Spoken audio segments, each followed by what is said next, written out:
नमस्कार, मैं दीपक शर्मा और मेरे यूट्यूब मंच पर आपका स्वागत है। दोस्तों, क्या हरियाणा की अप्रत्याशित जीत और महाराष्ट्र की सुपर जीत, इसके बाद क्या मोदी जी का विजय रथ दिल्ली में, जी हाँ, राजधानी दिल्ली में रुकने जा रहा है? और जिस तरह के संकेत मिल रहे हैं दिल्ली की जमीन से, उससे ऐसा लगता है कि आने वाले विधानसभा चुनाव में दिल्ली के मोदी जी को और शाह साहब को ऐसा लगता है 440 वोल्ट का झटका लगने जा रहा है। यानी आप कह सकते हैं कि तीसरी बार थर्ड टाइम लगातार तीसरी बार दिल्ली हाथ से मोदी के निकलने जा रहा है, निकल सकता है। अब दोस्तों, पिछले 10-12 वर्षों में मोदी जी ने हर किसी को हराया हो, चाहे अखिलेश यादव उत्तर प्रदेश में हो, या फिर भूपेंद्र हुड्डा हरियाणा में हो, या फिर शरद पवार या उद्धव ठाकरे महाराष्ट्र में हो, या फिर राहुल गांधी हो, या फिर कमलनाथ दिग्विजय सिंह हो, या फिर लालू यादव हो, तेजस्वी हो।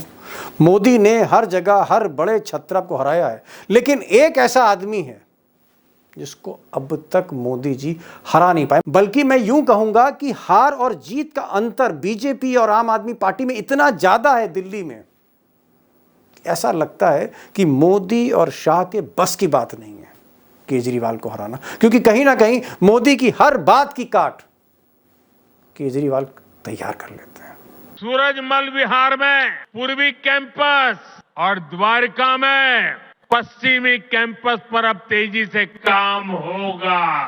मैं प्रधानमंत्री जी को कहना चाहता हूं, प्रधानमंत्री जी 10 साल लग गए आपको 3 कॉलेजों की शिला रखने में। इन 10 सालों में मैंने 22,000 क्लासरूम बना दिए, 3 नई यूनिवर्सिटी बना दी, 11 नए वोकेशनल कॉलेज बना दिए और 6 यूनिवर्सिटी कैंपस बना दिए। अब दोस्तों, बड़ी खबर पर तो मैं आऊँगा, लेकिन मैं आपको चंद महीने पीछे ले जाना चाहता हूँ। मैं आपको जरा उस जून के नतीजों की याद दिलाना चाहता हूँ जब लोकसभा के नतीजे आ रहे थे और पहली बार मोदी जी यानी बीजेपी अल्पमत में आ गई, 240 पर अटक गए। 400 पार की बात की थी मोदी जी ने, और तब ऐसा लग रहा था कि अब मोदी और शाह का गुजरात लॉबी का वक्त आ गया है। और उसके बाद हरियाणा के चुनाव थे। हरियाणा के चुनाव में हर ओपिनियन पोल, यहाँ तक कि एग्जिट पोल बीजेपी को पीछे दिखा रहा था। कांग्रेस जीत रही थी, भूपेंद्र हुड्डा के नेतृत्व में कांग्रेस जीत रही थी, क्योंकि लोकसभा में भी बड़ा ज़बरदस्त परफॉर्मेंस कांग्रेस ने हरियाणा में दिया था। लेकिन जिस दिन नतीजा आया, हरियाणा में बाजी पलट गई। अप्रत्याशित नतीजे आए और एक अप्रत्याशित जीत, हैरत अंगेज जीत मोदी को हरियाणा में मिली। और फिर उसी मोमेंटम को उन्होंने रिपीट कर दिया महाराष्ट्र में, जहां शरद पवार, राहुल गांधी और उद्धव ठाकरे, इनकी हार कहीं दूर दूर तक दिख नहीं रही थी। पूरी तरह से शरद पवार और उद्धव ठाकरे ने सुपड़ा साफ कर दिया था 4 महीने पहले जून में। वही शरद पवार, वही उद्धव ठाकरे, वही राहुल गांधी, वही कांग्रेस। जिस तरह से मोदी ने शिकस्त दी, मोदी ने कहीं ना कहीं ये साबित करने की कोशिश की कि बीजेपी का जादू बरकरार है, और एक मोमेंटम वहां से मोदी ने बनाना शुरू किया बीजेपी के लिए। और तब लोकसभा भी प्रेशर में आ गई। इंडिया अलायंस में आप कह सकते हैं कहीं ना कहीं दरारें दिखने लगी, नेतृत्व परिवर्तन की बात होने लगी। और आज भी वो मोमेंटम कायम है। आज भी मोदी और शाह फिर से हावी हो गए, वो उसी पोजीशन में पहुंच गए जहां 2024 से पहले थे। सवाल इस बात का है, द बिग क्वेश्चन, कि क्या हरियाणा और महाराष्ट्र के बाद जो मोमेंटम गेन किया है मिस्टर मोदी ने, क्या उस मोमेंटम को तोड़ने जा रहे हैं केजरीवाल? क्या तोड़ देंगे, ध्वस्त कर देंगे, और मोदी फिर उसी जगह पर आ जाएंगे जहां 4 जून 2024 को खड़े थे? वो कैसा होने जा रहा है? इसीलिए मैंने कहा 440 वोल्ट का झटका है। अब दोस्तों, आज मैं बार बार ये क्यों कह रहा हूँ, रिपीट कर रहा हूँ कि मोदी जी को दिल्ली में झटका लगने जा रहा है?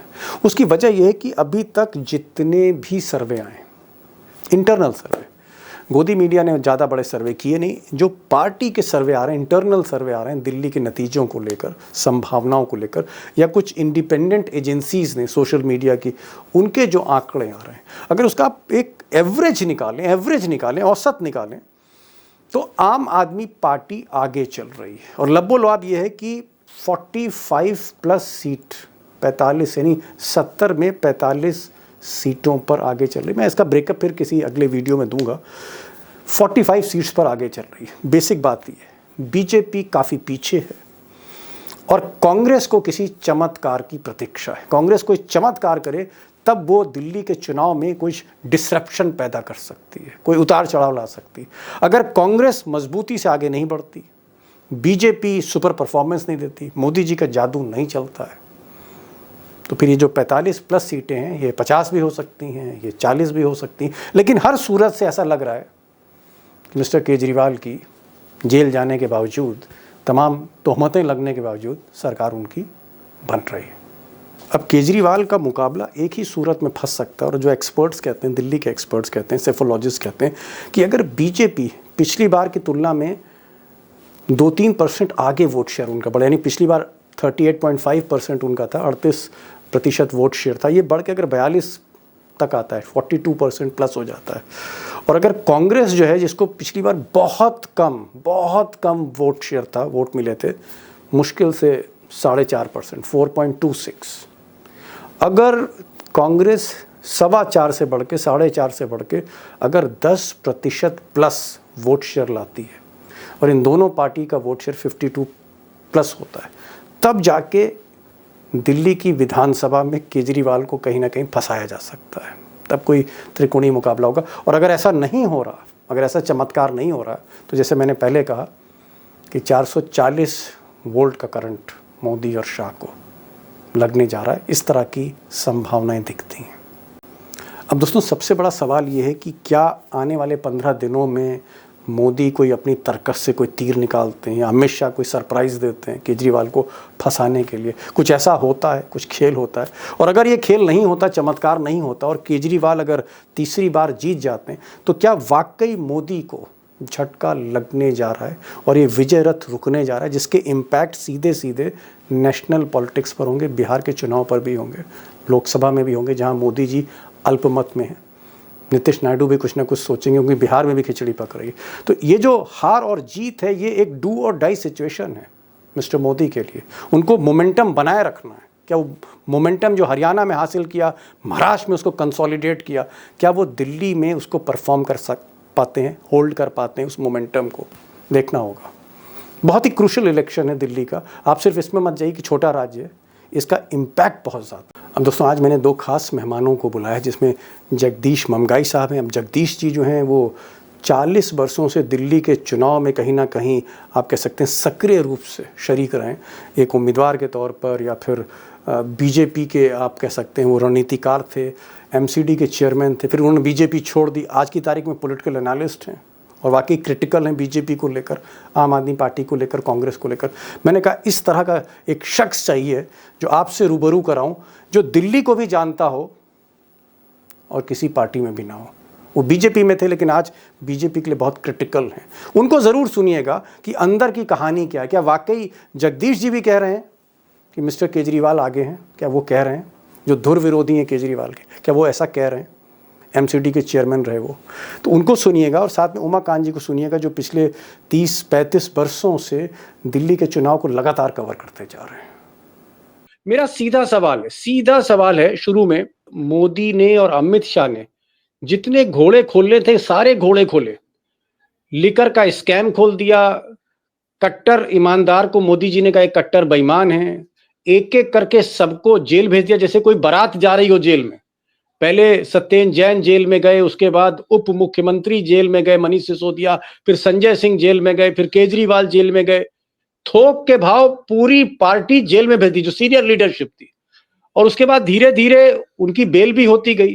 तो जेल भेज दिया, कमर तोड़ दी, एलजी से लड़ा दिया, उससे लड़वा दिया, इससे भिड़वा दिया। क्या अब आपको लगता है कि इतना कुछ करने के बाद आज जमीन के जो हालात हैं उसमें मोदी जी आगे हैं या केजरीवाल आगे? ये मुझे बताइए। दीपक जी, जो ये आप बता रहे हो ना इन्होंने किया, यही इनका माइनस पॉइंट है। किसका? जिस मोदी शाह का, क्योंकि भाजपा का भी और मोदी जी सरकार का भी, क्योंकि आपने एक्साइज पॉलिसी पर उनको जेल भेजा। पहले तो आपने मनीष सिसोदिया को चार्ज करके भेज दिया, फिर कहा कि नहीं किंग पिन तो केजरीवाल है, फिर वो है। लेकिन इस सारे दौरान देखिए क्या है, दिल्ली एक शहर है, राजधानी है, पढ़े लिखे हर चीज जो है मीडिया में एक कैरी करती है। कैरी ये होता चला गया कि भैया जो है कोर्ट में जो है 1 रुपया भी इनसे बरामद नहीं हुआ। कैरी ये होता चला गया कि कोर्ट की टिप्पणियां आती रही कि भाई तुमने इसको बनाया है तो ये केस टिकेगा भी, इसमें करप्शन कैसे साबित कर रहे हो तुम। तो ईडी और सीबीआई जो जांच करती रही, जैसे फॉर एग्जांपल केजरीवाल जी पर ये लगाया कि भाई गोवा में चुनाव में ठहरने की व्यवस्था उस कंपनी ने करी, तो ठहरने की व्यवस्था कंपनी ने करी या चुनाव फंड में पैसा लिया? चुनाव फंड में पैसा तो उसके बाद उन्हीं कंपनी से, और जिस गवाह के आधार पर केजरीवाल जी को पकड़ा उसी की कंपनी से 50 करोड़ रुपए बीजेपी अपने इलेक्शन फंड में उसमें ले लेती है, इलेक्शन बॉन्ड में। तो उससे क्या मतलब है आप कह रहे हैं कि इसका असर उल्टा हुआ, ये जो जेल भेजा ये बूमरैंग कर गया। अगर ये करप्ट है और ये कंपनी ने पैसा दिया है केजरीवाल एंड कंपनी को, तो फिर इस चोर से आप 50 करोड़ रुपए क्यों ले रहे हो इलेक्टोरल फंड में, बॉन्ड में? भाई आपको तो पता है ना ये गलत आदमी है, आपको तो पता है ये भ्रष्ट है, तो उससे आप पैसे क्यों ले रहे हो? और वो भी बाद में पैती बन गई, इंस्टेड कि लोगों में गुस्सा पैदा होता। ये एक तो फैक्टर ये है। दूसरा फैक्टर मैं आपको राजनीति से हटके बताता हूं, मेरा अनुभव बहुत रहा है। मैं अपना चुनाव लड़ा तो हमारे कार्यकर्ता तक कहते थे साहब शराब तो बांटनी पड़ेगी, शराब तो मैंने कहा मैं तो कतई नहीं बांटूंगा, जीते या हारे। लेकिन मैंने को एक आपको अनुभव बताता हूं, हमारा एक मार्च था इसके खिलाफ, जो जिस समय वो एक बोतल के साथ एक बोतल फ्री मिल रही थी, तो एक जगह पर हमारे कार्यकर्ता पिकेटिंग कर रहे थे, 16 कार्यकर्ता, और सामने लाइन लगी हुई थी 500 लोगों की, एक के साथ एक फ्री लेने पे शराब दुकान के आगे। जब कार्यक्रम खत्म हुआ तो 16 में से 4 उस लाइन में लग गए कि साहब एक के साथ एक फ्री मिल रही है, और वो 500 लोग व्यंग्यात्मक मजाक उड़ा रहे थे इनके 12 का। या तो बीजेपी ये स्टैंड ले, हमने बहुत इसको मुद्दे को, जिस समय हरियाणा में नशाबंदी हुई थी, हमने दिल्ली में बड़ी कोशिश की कि नशाबंदी हो जाए, या तो बीजेपी ये कहे कि हमारी सरकार आएगी तो शराब बंदी हो जाएगी या शराब की बिक्री नहीं होगी या शराब की बिक्री सरकार नहीं करेगी। तो आप भी वो नहीं करने वाले, आप भी वही प्रक्रिया अपनाने वाले हो। राज्यों में, बाकी राज्यों में भी आपकी वही स्थिति है।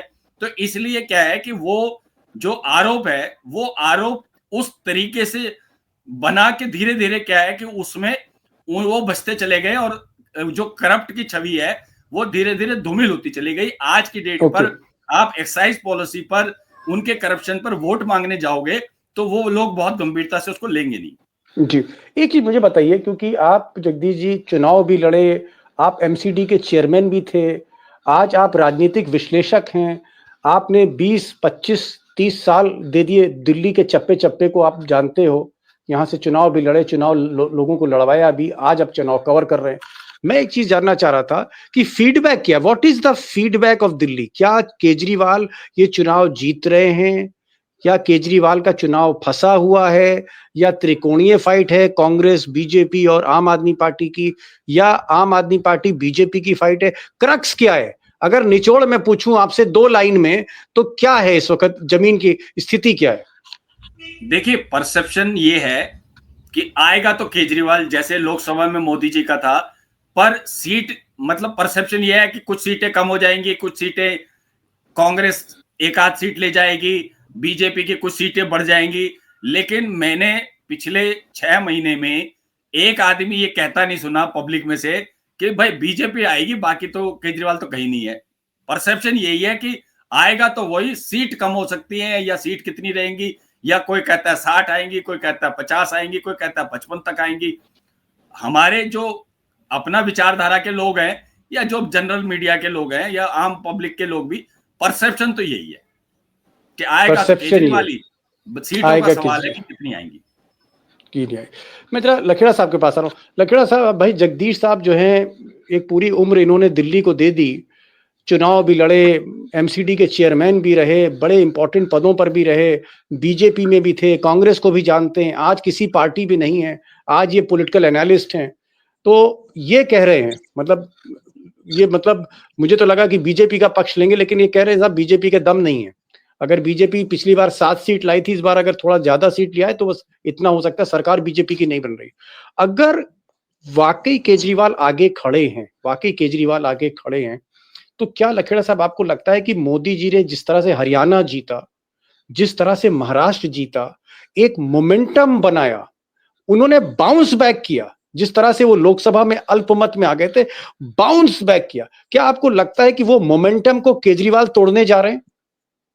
क्योंकि नाक के नीचे अगर आप हार रहे हैं और वो भी पहली बार नहीं, तीसरी बार। 2015 में मोदी जी हारे, अमित शाह और मोदी ने सारी कोशिशें दांव पेच कर दिया, 2020 नहीं जीत पाए।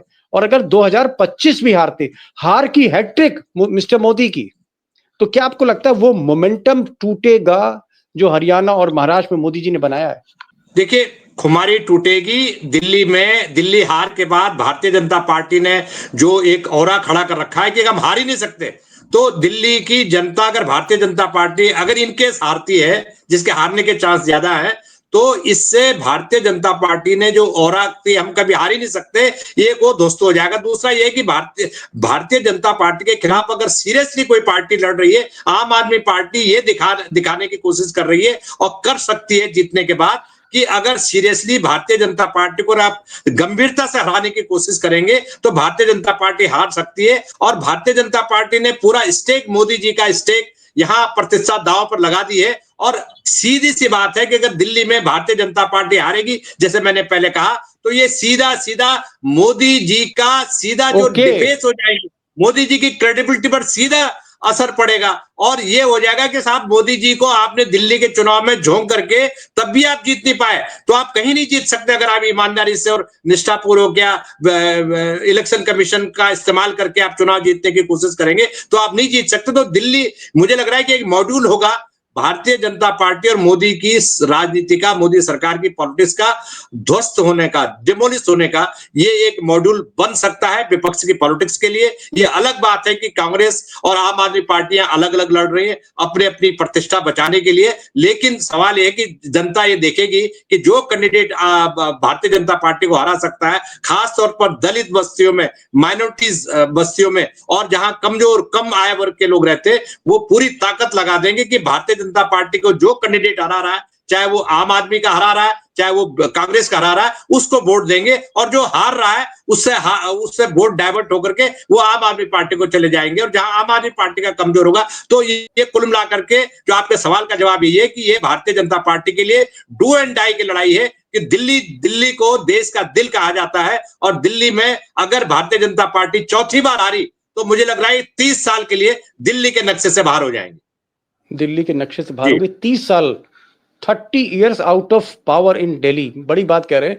और मोदी जी जहां प्रधानमंत्री की कुर्सी है, जहां गृह मंत्री अमित शाह की कुर्सी है, उस कुर्सी में के नीचे, ठीक नीचे दिल्ली का चुनाव हारने का मतलब है कि मोदी का जो जादू है कहीं ना कहीं वो उसका असर कम हो रहा है अगर वो दिल्ली में हारते हैं। और केजरीवाल अगर तीसरी बार मोदी जी को हराते, 2015, 2020, फिर 2025, it will be a big blow to Mr Modi and Gujarat lobby. Jagdish ji, एक चीज बताइए भाई, मोदी जी ने और अमित शाह ने तो मतलब सारे तिगड़मे लड़ा दिए हैं, इधर से फंसाओ, छापा मारो, इनकी फाइनेंशियल पाइपलाइन काट दो, है ना, इनको किसी तरह से कहो कि कट्टर बेईमान है, इनके पीछे एलजी छोड़ दिया, इनके पीछे पुलिस छोड़ दी। ऐसा कोई नेता नहीं है, बड़ा नेता, जो जेल ना गया हो आम आदमी पार्टी का, या उस पर मुकदमा नहीं हो। और अब केजरीवाल को हराने की सारी तैयारी चल रही है। केजरीवाल के खिलाफ कांग्रेस ने संदीप दीक्षित खड़ा कर दिया, और संदीप दीक्षित की ठीक ठाक पैठ है, सरकारी कर्मचारियों में है भाई। उनकी माँ जो है, उन्होंने, शीला दीक्षित ने वाकई दिल्ली में इज्जत भी कमाई, दिल्ली के लिए काम भी किया। और दूसरी तरफ अगर हम देखें तो परवेश वर्मा, साहिब सिंह वर्मा के जो बेटे हैं, यानी दो मुख्यमंत्रियों की जो औलादे हैं, बच्चे हैं, बेटे हैं, वो लड़ रहे हैं केजरीवाल के खिलाफ। क्या आपको लगता है कि केजरीवाल की जो घेराबंदी हुई है, ऐसा तो नहीं कि केजरीवाल का चुनाव फंस जाएगा? कुछ लोग कह रहे हैं, बीजेपी के लोग कह रहे हैं साहब केजरीवाल घबराए हुए हैं। क्या ये बात सही है? आपको लगता है कि केजरीवाल फिर जीतेंगे या इस चक्रव्यूह को भी तोड़ेंगे वो? केजरीवाल जब तब लड़े थे जब शीला जी सीएम थी, और केजरीवाल नौसिखिया थे, नए थे राजनीति में, वो सीएम के सामने लड़ गए, तो सीएम को अपनी जमानत बचानी मुश्किल हो गई थी, शीला जी जैसी बड़ी नेता को। तो आज तो ये जो दो हैं, ये किस कैपेसिटी पे हैं? ये इसलिए है कि इनके माँ या पिता सीएम थे। इनका अपना क्या संघर्ष है राजनीति में, समाज में? कुछ नहीं, क्योंकि वो सीएम के बेटे रहे हैं, तो इसीलिए उनको टिकट भी मिली। शीला जी सीएम थी तो उसको लोकसभा दिला दी संदीप दीक्षित को, और कार्यकर्ताओं को और एमएलए को कहा कि भैया करो, नहीं तो देख लूंगी। अब सीएम है वो, उनका कद भी बड़ा था, उनका नाम भी बड़ा था, तो जीत गए वो दोनों बार। जब शीला जी अपने खुद सीएम रहने के बाद, 3 बार जीतने के बाद अपनी सीट पे हजारों वोट से हार गई, नए नौसिखिए केजरीवाल से। तो आप ये समझो कि इनको किस आधार उनका पर। बेटा दूसरी बात क्या है कि इस सीट पर देखिए संदीप दीक्षित एमपी रहे ईस्ट दिल्ली में, अगर उनके किसी कोई काम उन्होंने किया होगा या लोगों से प्रॉक्सी भी होगी तो वो ईस्ट दिल्ली में होगी। प्रवेश वर्मा एमपी रहे वेस्ट दिल्ली में, अगर उनकी प्रॉक्सी थी तो वहां होगी। और सबसे बड़ी बात यह है, लोग ये पूछ रहे हैं कि भैया अगर प्रवेश वर्मा बहुत अच्छा कार्यकर्ता था, बहुत अच्छा काम किया था, तो टिकट क्यों काटी आपने? लोकसभा काट की दी टिकट उसको कंटिन्यू करनी चाहिए थी ना। आपने इसीलिए काटी ना कि आपको लगता था वो विनिंग नहीं है या परफॉर्मिंग को लेकर या जो भी कारण आपके रहे हों। अच्छा, फिर उसके लोकसभा में आपको कोई सीट नहीं मिली कि जिनसे वो विधानसभा में चुन के आते। तो बात यह है कि ये जो चीजें हैं, और दूसरी बात केजरीवाल ने पहले दिन से ये नारा दे दिया, और इसको समझते हुए भी ये कैंडिडेटों का फैसला जो किया, उसने पहले दिन से नारा दे दिया, मैं आम आदमी, ये दोनों सीएम के बेटे, ये तो बड़े सीएम के बेटे हैं और मैं तो आम आदमी हूं। तो जाहिर तौर पर तो जो एक मिडिल क्लास मेंटेलिटी होती है, और इस सीट पर वोटर कौन है? सरकारी कर्मचारी या आपका जो है एनडीएमसी का वाल्मीकि परिवार के लोग, सफाई कर्मी जो वहां एनडीएमसी के लोग हैं, वो बड़ी संख्या में वोटर है। स्लम थोड़ा सा है, और अधिकतर वोटर वो है जो एमपी हैं, उनकी कोठियों में 20-20, 25-25 वोट बने हुए वोटर वो हैं। और मजेदार बात यह है कि उनमें से बहुत सारे वोटर बीजेपी के हैं जो विधानसभा में दे देते हैं केजरीवाल को और लोकसभा में दे देते हैं। क्योंकि आप अगर एक चीज को ध्यान दें तो 15 और 20 में बीजेपी बुरी तरह विधानसभा हारी, लेकिन उससे उतनी ही बढ़िया तरीके से लोकसभा के तीनों चुनाव जीते, 50% के ऊपर वोट लेके। इसका मतलब ये है कि लोग केजरीवाल को पर्सनली तो दे रहे हैं, लेकिन भारतीय जनता पार्टी को, मोदी को तो दे देते हैं लोकसभा में, लेकिन विधानसभा में दे फील की बाकी जगह तो ये होता है। देखिए लोकसभा का चुनाव जब था दिल्ली में, तो अरविंद केजरीवाल के कैंडिडेट आए थे, तो उनको लोग कह रहे थे कि भैया 20 सीट पे तो तुम लड़ रहे हो, प्रधानमंत्री कैसे बन जाएगा तुम्हारा, वो तो सरकार मोदी की ही बनेगी। लेकिन विधानसभा में ऐसा नहीं है। विधानसभा में लोग ये समझते हैं कि सरकार इसकी बन सकती है, तो जो फैंसी वोट होता है वो केजरीवाल की तरफ हो जाता है, इसीलिए 50% वोट ले जाता है। एकदम सही आपने कहा कि जब शीला दीक्षित जो उस वक्त मुख्यमंत्री थी 3 बार की, उसको पहली बार जब केजरीवाल चुनाव लड़ रहे थे तो हरा दिया था। तो आज की तारीख में शीला दीक्षित के जो बेटे हैं संदीप दीक्षित, उनको हराना कोई बड़ी बात नहीं है केजरीवाल के लिए। इसी तरह से परवेश वर्मा, जिनका टिकट काट दिया था, साहेब सिंह वर्मा पूर्व मुख्यमंत्री के बेटे परवेश वर्मा, इनका टिकट मोदी जी ने खुद अपने हाथ से काटा था। तो जिसको आपने चुनाव नहीं लड़ाया, टिकट काट दिया, उसको आपने केजरीवाल के खिलाफ उतार दिया है, क्या गारंटी है? यानी कुल मिलाकर जगदीश जी ये कह रहे हैं कि केजरीवाल के लिए ये बहुत मुश्किल चुनौती नहीं है, सिर्फ अखबार और मीडिया में एक हाइप क्रिएट की जा रही। लकीड़ा साहब, अंतिम सवाल मैं पूछूंगा, क्या मोदी जी अगर अपने पे फोकस करते, जैसे जगदीश जी कह रहे हैं कि वो पुलिस के जरिए, जो उनके पास और डिपार्टमेंट हैं केंद्र सरकार के, मोदी जी के पास दिल्ली में जैसे डीडी है और सब है, उसके जरिए दिल्ली वालों की कोई सेवा करते, दिल्ली वालों का थोड़ा ख्याल रखते, यहाँ पर लीडरशिप डेवलप करते तो ज्यादा बेहतर रहता। लेकिन उन्होंने पिछले 10 साल से सिर्फ केजरीवाल की ही घेराबंदी की है, चाहे वो अमित शाह रहे हो, चाहे मोदी जी रहे हो, मुकदमे पे मुकदमे, जांच पे जांच, छापे पे छापे, यही किया उन्होंने। कभी एलजी से भिड़वा दिया, कभी ईडी से भिड़वा दिया। क्या मोदी जी ने जिस तरह केजरीवाल को जेल भेजा और केजरीवाल के खिलाफ कोई सबूत नहीं मिला, क्या that was a wrong decision of mister Modi? देखिए, दो पार्ट में छोटे छोटे मैं जल्दी फिनिश करूंगा। देखिए, एक तो केंद्र सरकार के पास जितने भी मंत्रालय हैं, उन मंत्रालयों का इस्तेमाल दिल्ली की आवाम, दिल्ली की जनता, दिल्ली के जो माइग्रेंट सारे राज्यों के दिल्ली में रहते हैं, उनके उत्थान के लिए कोई काम नहीं किया। आप अगर केजरीवाल अच्छे स्कूल खोल रहा है तो आप भी 4-6 अच्छे स्कूल खोल देते दिल्ली में, सेंट्रल गवर्नमेंट का अलग स्कूल खोल देते। तो आपने दिल्ली में जो अपने संसाधनों से, केंद्र सरकार के संसाधनों का जो निवेश दिल्ली में होना चाहिए था, वो लगभग जीरो है, नहीं किया। दूसरा यह है कि केजरीवाल के पीछे आप पड़ गए, एक नेगेटिव पॉलिटिक्स किया आपने। आप जब किसी राजनीतिक दुश्मन के खिलाफ बिना किसी सबूत के आप उनको जेल में डालना, उनको परेशान करना, एलजी को आपने क्या थानेदार की तरह दिल्ली में बिठा रखा है, उसका अटल जी का एक ही काम है कि दिल्ली में अरविंद केजरीवाल ने दिल्ली की जनता को समझाने में सफलता प्राप्त की कि जो लेफ्टिनेंट गवर्नर है दिल्ली का एजेंट है और ये मेरे को काम नहीं करने देता, मैं मेरी सरकार कोई काम शुरू करती है तो उसको उसको उसको रोक देता है। हमारे यहाँ उसमें अड़ंगा लगा देते हैं। अभी मार्शल हटा दिए थे, किसी तरह शायद कुछ जगह रिस्टोर हुए, मोहल्ला क्लिनिकों को जारी नहीं किए। तो दिल्ली के विकास में अड़ंगा लगाने के लिए जो कुछ हो सकता था मोदी सरकार ने वो सब किया।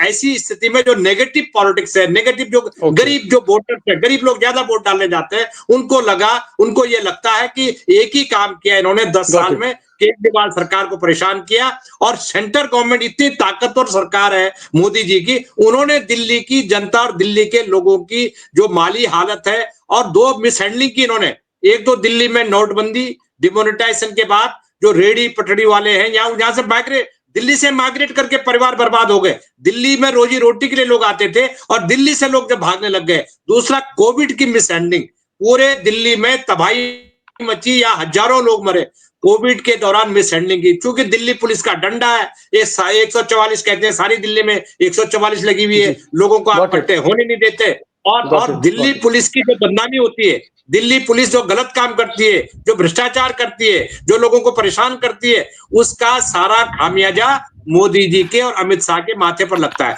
लखेड़ा साहब कह रहे हैं कि कहीं ना कहीं निगेटिव पॉलिटिक्स, नकारात्मक राजनीति मोदी और शाह ने की। डंडे और लाठी के जोर पर केजरीवाल को दबाना चाहा। पुलिस, ईडी और सीबीआई और इनकम टैक्स इसके छापे डालकर एक प्रेशर क्रिएट करना चाहा। जेल भेजा, गलत डिसीजन था और इसकी वजह से केजरीवाल को कहीं ना कहीं सिंपैथी मिली। यानी जो लिकर स्कैम का मामला था उसमें भी अमित शाह की जो ईडी थी या मोदी जी की जो ईडी थी या सीबीआई थी, सबूत नहीं ला पाई और इसलिए केजरीवाल को बेल मिल गई। तो केजरीवाल ने अच्छी तरह से एक विक्टिम कार्ड खेला और मोदी जी का जो तीर था उल्टा उन्हीं को जाके लगा। जगदीश जी, आखिर में एक सवाल पूछूंगा, 2 लाइन में जवाब चाहूंगा। आखिर क्या वजह है, आप तो बीजेपी में आपने इतना समय गुजारा, आज आप बीजेपी में नहीं हैं और मैं आपसे अपेक्षा कर रहा था कि आप तटस्थ बोलेंगे और आप बाकी बहुत ही तटस्थ बोले। क्या मोदी वाकई केजरीवाल को नहीं हरा पाएंगे? केजरीवाल मोदी से 10 गुना ज्यादा तेज है, 10 गुना ज्यादा उसका दिमाग है। जिस तरह की तिगड़म मोदी लगाते हैं उससे ज्यादा तिगड़म केजरीवाल लगा देता है। देखिए, ये बात आपकी सही है और दूसरी बात ये है कि जो अभी लखेड़ा जी भी कह रहे थे, देखिए मोदी जी का खुद का अनुभव है कि उनके खिलाफ मुकदमे लगाए गए, वीजा देने से कंट्रियों ने मना कर दिया। मोदी वर्सेस पूरा देश के पार्टियां जो है मोदी को गालियां देती थी और उसी का फायदा ये हुआ कि मोदी एक केंद्र बन गए और मोदी बहुमत ले आए, भारतीय जनता पार्टी का पहली बार, जो आज तक नहीं हुआ था। तो मोदी जी को ये इस बात का खुद अनुभव है कि जब किसी को टारगेट किया जाता है, जब किसी के साथ विक्टिमाइज किया जाता है तो पब्लिक उसके प्रति एक सद्भाव रखती है। ये गलती खुद यहाँ भाजपा कर गई दिल्ली में, जो जिसका एक्सपीरियंस सबसे ज्यादा भाजपा को था। लेकिन ये बात सही है और दूसरी बात आप ये कह रहे हो कि ये बात मैं सही देखता हूं कि रोज वो जो है भाई 2-3 दिन में 12 बजे की प्रेस कॉन्फ्रेंस, आज दिल्ली वालों के लिए मैं कुछ अनाउंस करूंगा। एक भी चीज देखिए क्या है कि मैंने जब ये 2015 में पहली बार जीते थे तो पहले दिन ही इन्होंने वो एंटी करप्शन ब्यूरो ले लिया, ये ले लिया। मैंने कहा कि भैया 1 साल तक ये कहो कि जनहित के जो भी काम होंगे हम साथ हैं, केजरीवाल जी करो। अब दिल्ली सरकार के पास कुछ है ही नहीं, करेंगे कहां से? अभी जितनी चीजें इन्होंने अनाउंस की है केजरीवाल जी ने, अगर आप एक ठंडे दिमाग से सोचते तो उसके लिए रेवेन्यू जो है 40-50 हजार करोड़ चाहिए। मैं ये नहीं कह रहा कि ये नहीं कर सकेंगे, क्योंकि दिल्ली को एक बेनिफिट ये है कि बाकी चीजों में तो दिल्ली को पैसा नहीं मिलता, इनकम टैक्स वगैरह वगैरह, लेकिन दिल्ली में एक्साइज का पैसा जो है टारगेट से हमेशा अचीव करता है। ये आज से नहीं, ये खुराना जी के टाइम पर भी, शीला जी के टाइम पर भी। और अगर एक्साइज से हमने 5,000 करोड़ रुपए का रेवेन्यू सोचा है तो 8 आएगा। दूसरा जो है जीएसटी से हर साल मैं देखता हूं कि सेंट्रल गवर्नमेंट कह रही है जीएसटी इस बार और ज्यादा कलेक्ट हुआ, और ज्यादा 50% दिल्ली को मिलेगा। तो इनको ये बात ठीक है कि अरेंज कर सकेंगे, पैसे की कमी नहीं है। सवाल ये है कि आप जो है पहले से ही लग गए कि कान ले गया कौवा, कान ले गया, कान ले गया। अपना कान तो देखो, ये तो हिसाब लगाओ कि केजरीवाल जी जितनी स्कीम अनाउंस कर रहे हैं इसके लिए धन की अर्जित होगी। दूसरी बात, आपके पास एक और तरीका था कि जो दिल्ली की पोस्ट है, सर्विसेज सेंट्रल गवर्नमेंट के पास है, सैलरी देनी होती है दिल्ली गवर्नमेंट को, 3 लाख वैकेंसी है, आप भर दो, सैलरी तो इनको देनी पड़ेगी ना, तो दबाव तो इन पे पड़ेगा। तो आप 3 लाख लोगों का भला करते, 3 लाख परिवारों को जॉब देते, प्लस ये एक बार एक चीज और, कोई नेता भी डेवलप नहीं किया जगदीश जी, है जी, किसी बड़े नेता को डेवलप भी नहीं किया। कभी विजय गोयल को कर दिया, कभी किरण बेदी को कर दिया, कभी हर्षवर्धन को कर दिया, कभी मनोज तिवारी को आगे कर दिया। ये आपको लगता है कि अगर एक नेता को लेकर आगे बड़े होते? चांस तो सबको दिया। अब 2003 में खुराना जी को सीएम कैंडिडेट बनाया, पार्टी 20 सीटों पर अटक गई। विजय कुमार मल्होत्रा को बनाया, अब उनसे बड़े नेता कहां थे, तो पार्टी जो है 10 सीटों पर अटक गई। अब उसके बाद हर्षवर्धन को बनाया तो पार्टी 32 सीट ले आई। तो भाजपा में कुछ उस समय मोदी जी की लहर थी, 2014 में जीत के आए थे लोकसभा में, तो वो 32 सीटों में सरकार बन सकती थी, लेकिन इन्होंने सरकार नहीं बनाई। 29 सीटों पे केजरीवाल ने बना ली 49 डेज की, और बिजली और पानी का फ्री करके, और फिर चुनाव में 67 सीट ले गए। तो भैया आप बना लेते 32 सीटें और आप दिल्ली के लोगों के वेलफेयर के 5 चीजें अनाउंस करते थे, केजरीवाल नाम की चीज होती नहीं, क्योंकि आपने 49 दिन 6 महीने जितने भी दिन की सरकार चलती, आप लोगों को भलाई करते, अच्छा काम करते, चुनाव में चले जाते, जो केजरीवाल जी ने किया। अब ये बात भी आप सही कह रहे हो, मैं तो कई बार ये मानता हूं कि मोदी जी और बीजेपी के लोग अगर सोचते हैं कोई रणनीति, तो ये उसकी अप्रीहेंशन क्या है ये पहले सोच के उसका आगे का काउंटर पहले अनाउंस कर देता है, तो हम सारे काउंटर, मतलब भाजपा ही सारे काउंटर पर लग जाते हैं। और बाकी जो मूल मुद्दे हैं दिल्ली के, देखिए ऐसा तो है नहीं कि केजरीवाल जी की सरकार में सब संतुष्ट हो, या सबसे इंपॉर्टेंट बात जो हमारी चर्चा में नहीं आई वो ये है कि इनके बहुत सारे विधायकों के प्रति लोगों में रोष है, एंटी इनकम्बेंसी बहुत ज्यादा है कई विधायकों की, उनकी परफॉर्मेंस नहीं है एरिया में। लेकिन क्या है कि आप उसको आइडेंटिफाई तो उसको कटघरे में तो तब खड़ा करोगे ना जब आप केजरीवाल पुराने से हटोगे, इंडिविजुअल क्षेत्रवाद हर क्षेत्र में बात करते तो बात होती। एक बड़ी बात कही जगदीश जी ने, 30-40 वर्षों का तजुर्बा है दिल्ली के, जहां तक चुनाव की बात है, राजनीति की बात है। इनका कहना है कि अगर मोदी जी नेगेटिव पॉलिटिक्स ना करते, हर वक्त केजरीवाल को टारगेट ना करते, अगर अपना काम करते, अपनी पुलिस उनका काम करती, या मंत्रालय उनके काम करते, या लीडरशिप डेवलप करते दिल्ली में बीजेपी की, तो हो सकता है कि आज वो केजरीवाल को हराने की स्थिति में होते।